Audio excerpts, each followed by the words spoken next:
When I'm writing any workout, if it's a sprint workout focused around, again, a certain event, because everything we do is going to be, every practice we do is specific to a certain event, at least for me. So if it's a 50 free or 100 free workout or a sprint stroke workout, it takes a similar process.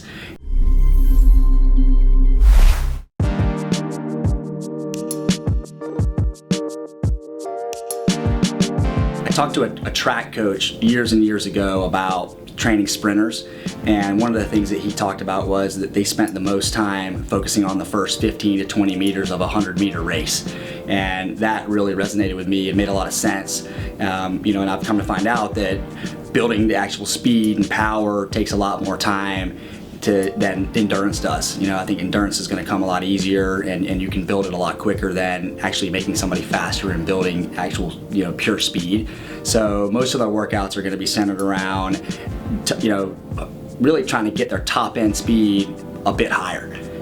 Whatever their top end speed is, just trying to maximize that. So pretty much every sprint workout we do is going to be, there's a lot of resistance work, and we have a lot of different resistance toys, as we like to call them, and we use them all. And it's based on trying to build that top end speed as much as possible. So anything we do, if it's centered around a 50 freestyle, we're not going to do repeat 50s. We're not going to do repeat 25s necessarily, because we need to swim at a speed faster than they're ever going to swim, or their goal time is faster than they've ever been, right? So the speed they're going to want to be training at in practice needs to be higher than that, which means the effort has to be higher than that. So we're going to train smaller distances. So I do a lot of stuff based on stroke counts rather than a distance. So rather than saying we're going 25s or 15 meters, I'll say we're going to go 8 strokes, or we're going to go 10 strokes or 12 strokes or whatever it is, so that they're just really focused on that very specific amount of strokes. And it allows them to be able to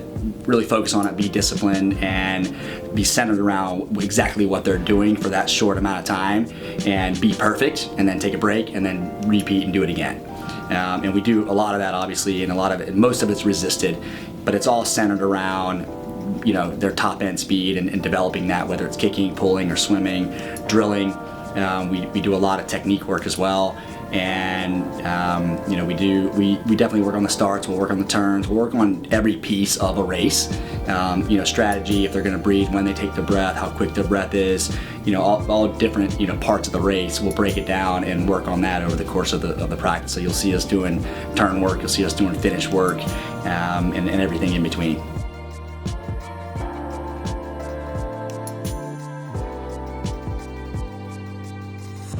There's two ways we focus on anybody's start, really, but sprinters specifically. One is what we do in the weight room. I'm a pretty big advocate of strength training, and the majority of our strength training for sprinters is going to be centered around the start and pushing off the wall. So it's the majority of it is 80% maybe is leg driven, squats, deadlifts, cleans, anything that is going to help us be able to push off the wall with more force. One of our biggest goals is increasing their vertical. So I tell our strength coach I want all the sprinters to be able to dunk a basketball, jump through the roof, just make them more powerful, more explosive, so that they have more force when they go off the block, as well as when they're pushing off the wall. Then we'll obviously try to transition that strength into onto the block and into the pool. So we do a fair amount of technical work off the block, so that they can figure out how to use that power and strength that they're building in the weight room and transition it onto the block, because obviously a vertical jump is a lot different than diving off the block forward. So we have to get their mind right on how to transition that vertical jumping explosiveness into a start. We do a lot of technique work on the way they leave the block, as well as the way they enter the water to carry that speed through. And we also do, the third thing we focus on, we do a lot of plyometrics. So our dry land, as well as in the weight room, we do a lot of jumping, just different type of jumping exercise, whether it's broad jumps or just vertical jumping, or just a lot of different things there, so they again can work on being explosive and powerful off the block. There's a lot of different ways to get from point A to point B. Ours is a little bit different than the next person, and just teaching them, to understand how to train at the level that this type of training requires to get out I don't do a lot of volume with the sprinters. They very rarely go over 5,000 yards in a practice. Sometimes they might go 2,000, 3,000, but it's all high intensity. Like we would go like a 200 warm up and then go. And they're swimming fast right away in workout. So to get their minds wrapped around that they have to go 100% maximum effort on every single thing we do is something that's new, and that's new for every incoming freshman that ever comes into the program. They have to learn that as well, because not too many club programs are training that way, and not necessarily a lot of college programs are training that way. So it's new for everybody, but just getting them to wrap their mind around every time I push off the wall, I have to go in an effort that may make me puke. We ask them to run through a wall every single practice on repeat after repeat after repeat, and get back up and do it again. And once they grasp that, then they really take off. And then if you ever see any of our kids just have 1 year of like a tremendous improvement, then that's probably when it clicked. Morgan Hill's a great example. This year she went from 22.0 to 21.6 in the 50.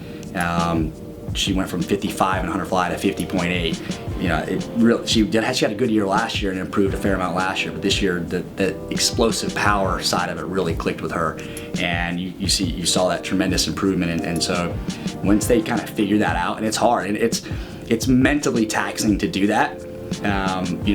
If you're going to push off the wall and go 80%, it's not as hard mentally to get yourself prepared to do that. Whereas it's repeat after repeat after repeat. It has to be at a 100% maximum effort, as well as 100% disciplined focus on exactly what they're doing.